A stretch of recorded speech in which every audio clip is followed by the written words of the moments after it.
can we just cover that debt piece again? Because that, honestly, all the people I speak to, the thousands of people I speak to every year, their biggest problem is credit card debt. How can this help them with that?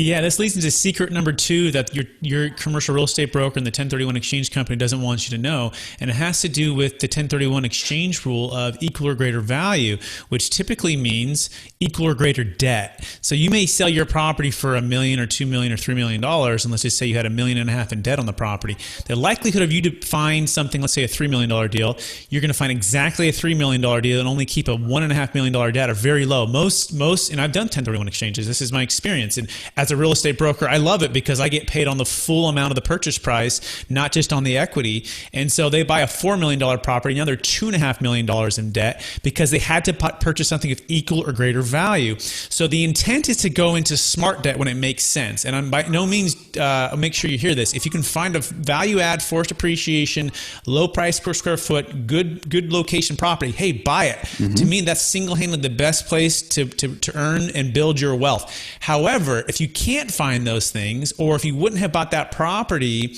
except for the capital gains tax, then don't go into debt. Don't buy that property just to save the tax. So in this scenario, that I'll tell you Peter's story. In fact, this is what Peter did. Peter sold a $1.75 million property in Sacramento. He is a baby boomer, and he had done 1031 exchanges his whole life, and he's actually a real estate broker, and he thought 1031 was the only way. He was introduced to the Deferred Sales Trust, and basically he said, Brett, I didn't want to trade 18 problems. He had 18 units for 36 problems. I was tired of the toilets, the trash, the liability. I wanted to get out of debt.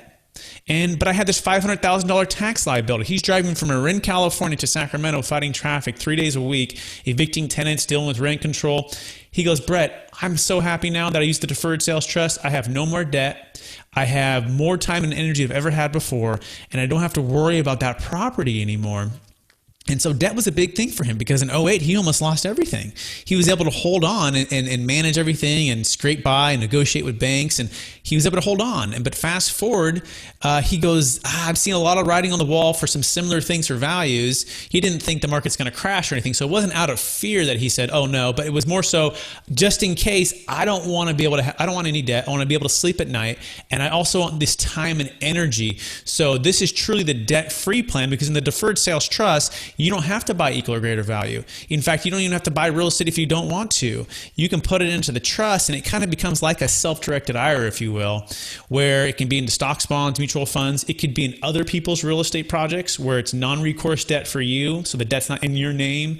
And with those flexibilities and those deals, the debt's no longer on you, which is a big part of why a lot of the baby boomers that use our services are very happy. You have just listened to another information-packed episode of Capital Gains Tax Solutions with Brett Swarts. We hope you enjoyed today's show and found it helpful. Visit capitalgainstaxsolutions.com to access the show notes and to access more resources. Don't forget to leave a review and join us again next time.